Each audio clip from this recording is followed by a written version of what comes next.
انتهت مباراة الزمالك وفاركو في بطولة كأس مصر بفوز الزمالك بنتيجة 3-1 وصعوده لدور الثمانية. جوارديولا المدير الفني لنادي مانشستر سيتي الإنجليزي والحاصل على الدوري الإنجليزي والمتوج منذ أيام ببطولة دوري أبطال أوروبا على حساب إنتر ميلان الإيطالي بيقضي الأجازة في جمهورية مصر العربية. انتهت مباراة طلائع الجيش والبنك الأهلي بالتعادل 1-1 ولعبوا ركلات ترجيح، وخلصت المباراة بنتيجة 8-7 لصالح البنك الأهلي، والبنك الأهلي اتأهل لدور ربع نهائي كأس مصر. ويذكر أثناء المباراة أن الحكم صبحي العمراوي أوقف المباراة بعد أذان المغرب لإفطار اللاعبين الصائمين.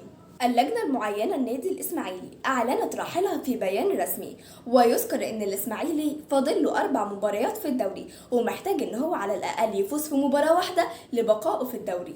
منتخب مصر لكرة اليد للشباب يواصل انتصاراته في كأس العالم بتغلبه على اليونان صاحب الأرض بنتيجة 36-30 ليتأهل منتخبنا إلى الدور الرئيسي بالعلامة الكاملة إلى جانب اليونان وصربيا وأيسلندا. دكتور إيهاب الكومي عضو الاتحاد المصري لكرة القدم سيتم صرف 50% من مستحقات الحكام قبل عيد الأضحى المبارك.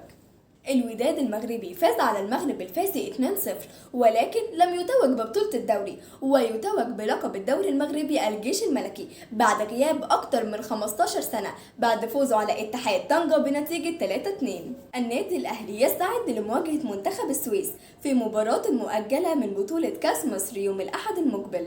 النادي الأهلي المصري ونادي الهلال السعودي ونادي الوداد المغربي ضمنوا المشاركة في نسخة كأس العالم للأندية 2025 والتي ستقام في أمريكا، بالإضافة إلى نادي ريال مدريد والمان سيتي وتشيلسي.